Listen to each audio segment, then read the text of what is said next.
Ante las mareas de todos los días,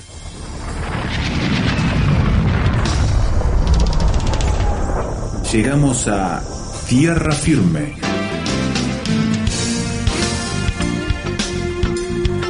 Diálogos de actualidad con Salvador de Lutri.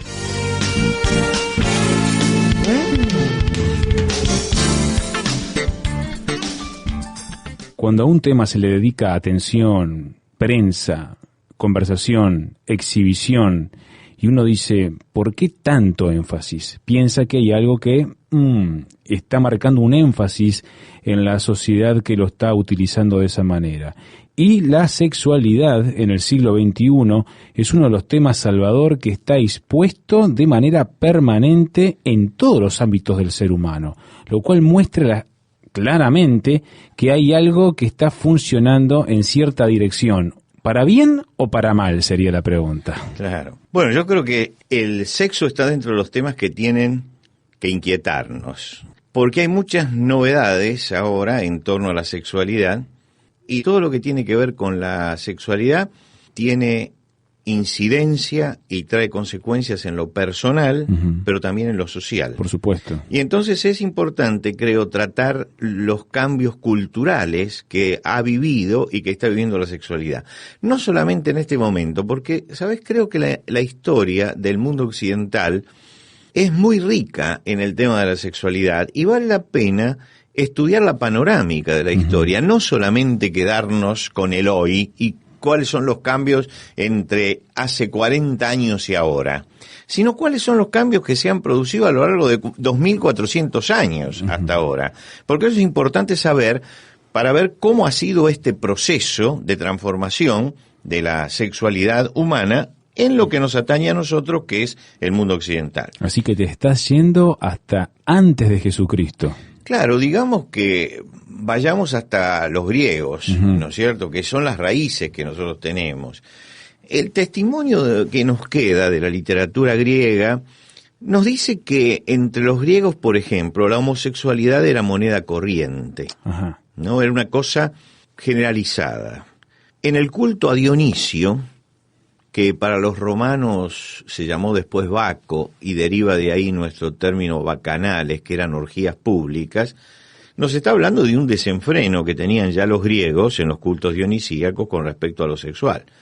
Y queda el testimonio de hombres mayores que eran, ¿cómo te puedo decir?, acompañados o atendidos por efebos, por jovencitos. Yo he visto muchos jarros griegos en los museos, donde está el militar con su carro y sus soldados y el efebo al lado, es decir, el jovencito imberbe, desnudo a su lado. La importancia que le daban entonces. Claro, Sócrates practicaba la homosexualidad y conocemos el nombre de su amante, que era Alcibíades, ¿no? Lo que quiere decir que en ese momento se practicaba mucho una sexualidad que no tenía límites. Platón habla extensamente de el amor homosexual como un amor superior, ¿no? Y es ambivalente porque a veces lo aprueba y a veces lo desaprueba, ¿no? En el banquete, por ejemplo, él dice, para el joven no hay felicidad mayor que un hombre valiente que le quiera, y para el hombre no hay felicidad mayor que un efebo valiente de quien esté enamorado. Y pensemos que los efebos tenían entre 16 y 17 años nada más, ¿no? Luego de esa edad, la relación era para muchos perversa. Lo que quiere decir que había una edad para practicar la homosexualidad con un efebo. Aristóteles consideraba en la misma época que los efebos eran necesarios porque, decía él, evitan el exceso de la población. Es decir, al tener relaciones homosexuales no se procreaba. Claro. Entonces, en alguna forma, era un control del crecimiento demográfico, ¿no? Y todos recordamos la famosa isla de Lesbos, donde Safo, la poetisa griega, habla de la homosexualidad femenina, y justamente esa isla de Lesbos es la que le da el título a la homosexualidad femenina. Decimos lesbianismo, que deriva de Lesbos. Había allí una colonia de lesbianas. yo creo que el resumen lo escribe Luciano en sus diálogos de tendencia cínica. Él dice: el amor puro por los jóvenes está reservado a los filósofos, pero para el hombre común, tanto las mujeres como los varones sirven para el placer, ¿no?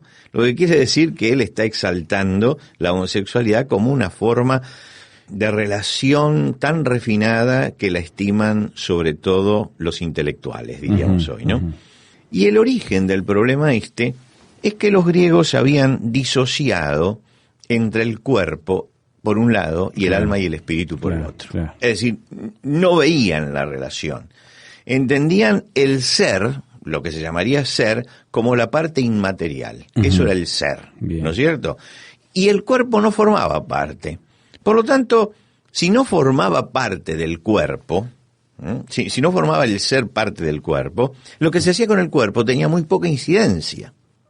Lo que también nos lleva a pensar que la acción del cristianismo sobre este modo de pensar fue muy fuerte y fueron muy claros por eso en los escritos del Nuevo Testamento, los cristianos, sobre todo San Pablo, que conocía muy bien el mundo greco-romano, fue muy claro en hablar de la interrelación entre el cuerpo, la parte material y la parte inmaterial en el hombre, hasta subrayarlo, ¿no? Por ejemplo, él dice: ¿no saben ustedes que su cuerpo es el templo del Espíritu Santo? Sí. Que Dios se lo ha dado y que el Espíritu Santo vive en ustedes.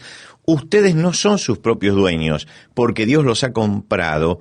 Por eso deben honrar a Dios en el cuerpo. ¿Por qué ese énfasis tan fuerte?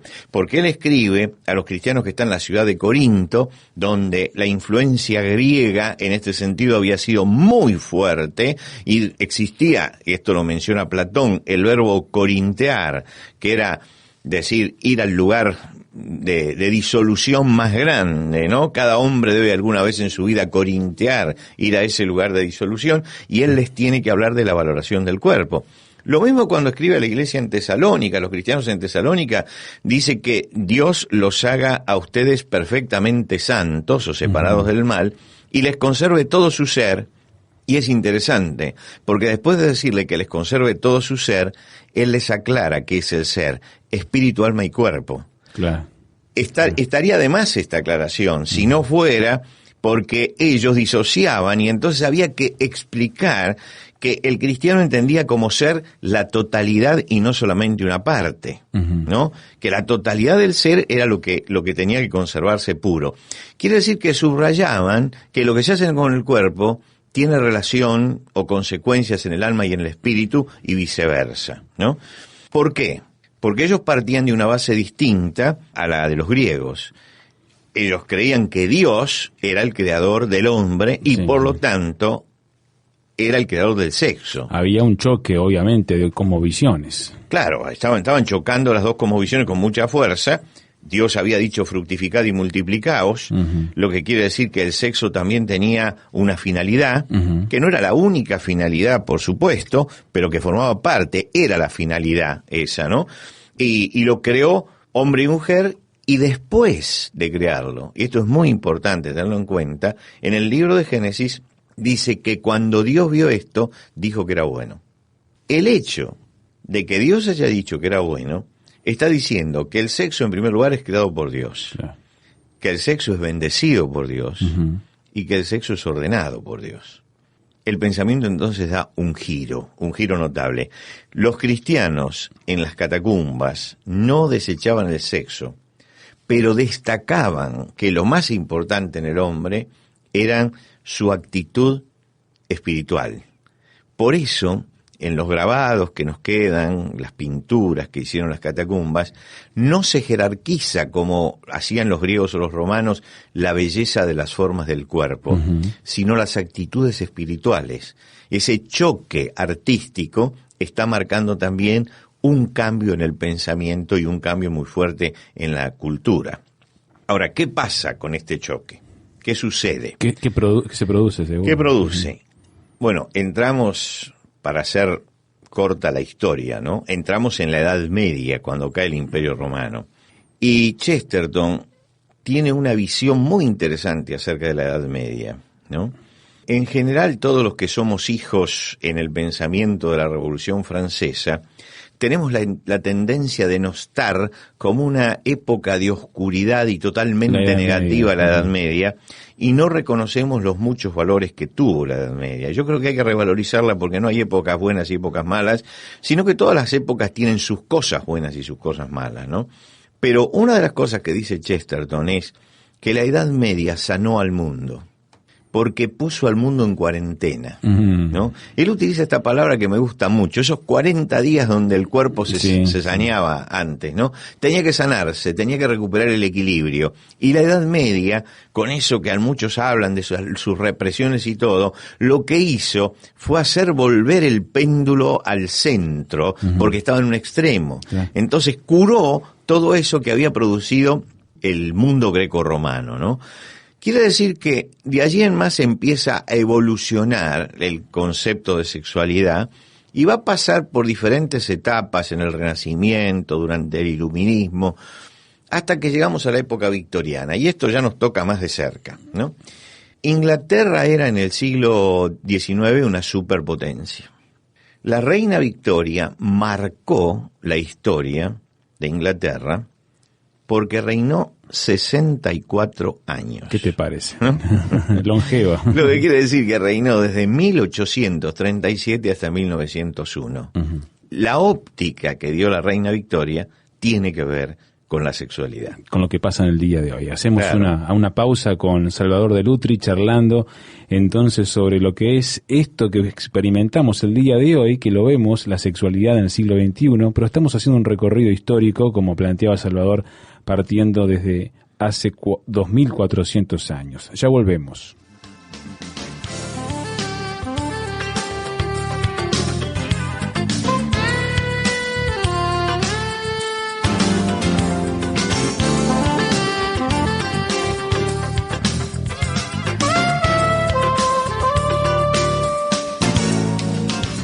Tierra Firme en Internet. Descubra nuestro sitio materiales, datos, la transcripción de estos comentarios, frases sobre este tema que le ayudarán a desarrollar una posición con bases sólidas. Visítenos en www.tierrafirmertm.org www.tierrafirmertm.org. Tierra Firme es una producción de Radio Transmundial.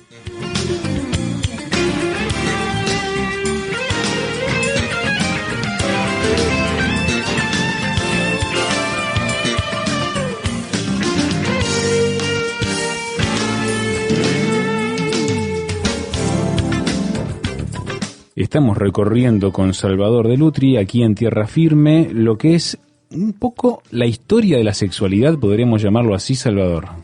Digamos que estamos dando un pantallazo sobre la sexualidad, no seamos tan presuntuosos, porque en un programa de radio difícilmente uno pueda hacer una historia a fondo.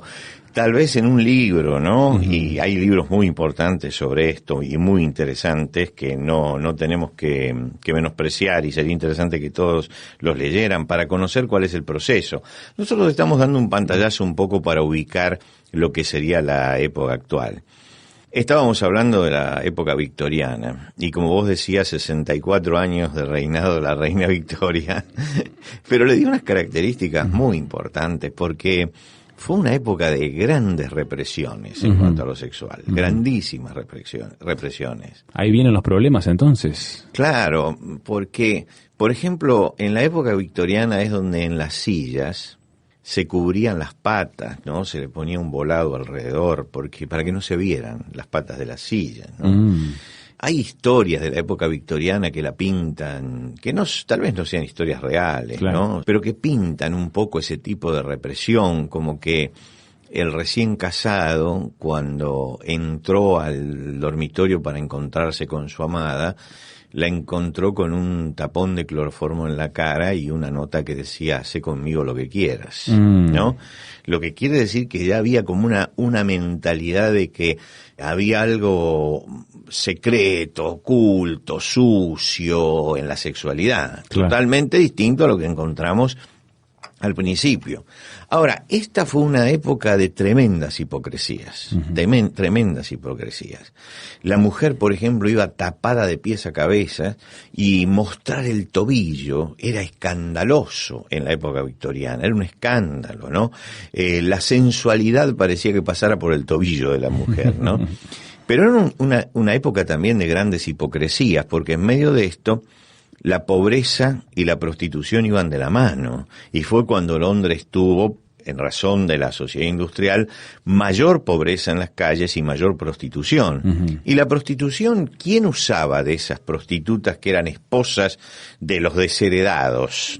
Y la usaban las clases que tenían vicios privados y virtudes públicas. Claro. Los más virtuosos de la sociedad victoriana por las noches recorrían las casas de mala vida para tener relaciones con las mujeres que se vendían allí, pero de día eran señores notables. Y yo creo que esto es importante tenerlo en cuenta, porque a veces cuando leemos a Freud y a Marx, no nos damos cuenta que esos deben ser leídos a la luz de la época victoriana. Freud habla de la represión sexual y de los traumas, y Marx habla de abolir la familia porque únicamente es para los ricos. Bueno, ese contexto tienen ellos, y si uno lo saca del contexto no los entiende realmente, o los interpreta mal. Pero eso trajo una influencia sobre la sociedad nuestra, de hace 50 años, donde el sexo era tabú, donde nadie podía hablar libremente, donde no existía la educación sexual, donde sobre todo en Latinoamérica se pensaba que eso se aprende en la calle o se aprende con cualquiera, y cuando la madre criaba a sus hijas le decía, tu marido te va a enseñar, porque él a su vez había sido enseñado en otros ambientes. Era una moral dividida, una moral que le exigía algo al hombre y le exigía algo muy distinto a la mujer. Lo que pasa es que eso formó una generación enferma cuyos resabios llegan hasta hoy. Y yo creo que lo que hoy estamos viviendo es el movimiento pendular, ¿no es cierto? Nos hemos ido al otro extremo. Después de la Segunda Guerra Mundial hay movimientos que buscan liberación sexual y que se van hasta el otro extremo. Y hoy tenemos una eclosión de la sexualidad. Está en el noticiero, en el reportaje, en el humor, en la telenovela, en el programa femenino, en todos lados está la sexualidad, lo que quiere decir que sigue siendo un tabú. Claro. Porque si estamos hablando tanto siempre de lo mismo, quiere decir que algo de misterioso hay allí. Y yo creo que lo que tenemos que buscar es en todo esto el equilibrio. Todo tiene, por supuesto, su misterio, ¿no es cierto? Pero todo tiene también su razón de ser. No podemos llegar al extremo de los griegos. No podemos mover el péndulo hasta la sociedad victoriana. Tanto un extremo como el otro son negativos. Hay que encontrar un equilibrio. El griego lo tomaba sin ninguna ética, como un desborde. En la sociedad victoriana era un tabú, era un misterio. Ninguno de los dos lo tomaba con naturalidad ni con equilibrio. Para encontrar el equilibrio hay que partir de qué entendemos por el hombre. Y cuando entendemos al hombre como cuerpo, como alma, como espíritu, lo entendemos en su totalidad y en su integridad, entonces empezamos también a entender que el sexo forma parte de eso.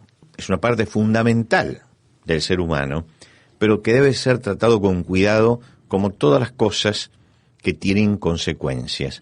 Porque la sexualidad tiene consecuencias en nuestras emociones, tiene consecuencias en nuestro espíritu, no solamente en nuestro cuerpo, y además es la forma de comunicarme con el otro por el cual yo puedo exaltar al otro o puedo rebajarlo también, ¿no? Estas son cosas que son tan delicadas. El hecho de la prostitución del que hablábamos en Inglaterra trajo tantos resentimientos sociales, tantos problemas, que tendríamos que ser más sabios y tratar esto con sabiduría, sabiendo que lo que Dios creó es bueno y que hay que tomarlo todo con inteligencia, que no es cuestión de tener escondida la sexualidad y tampoco es cuestión de hacerla desbordar, que tenemos que terminar con los movimientos pendulares y encontrar en esto el gran don que Dios nos ha dado para la procreación, para la relación con nuestra esposa, la esposa con el esposo, y que tenemos que usarla dentro de los límites que Dios ha marcado para que la sexualidad sea gozosa y no sea una carga de dolor y de angustia.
algo de esta intensa conversación con Salvador de Lutri sobre la sexualidad y cómo llega a expresarse aquí en el siglo XXI, escuchábamos de Corelli el largo del Concerto Grosso en Do menor, opus 6, número 3, interpretado por la Sinfónica de Berlín.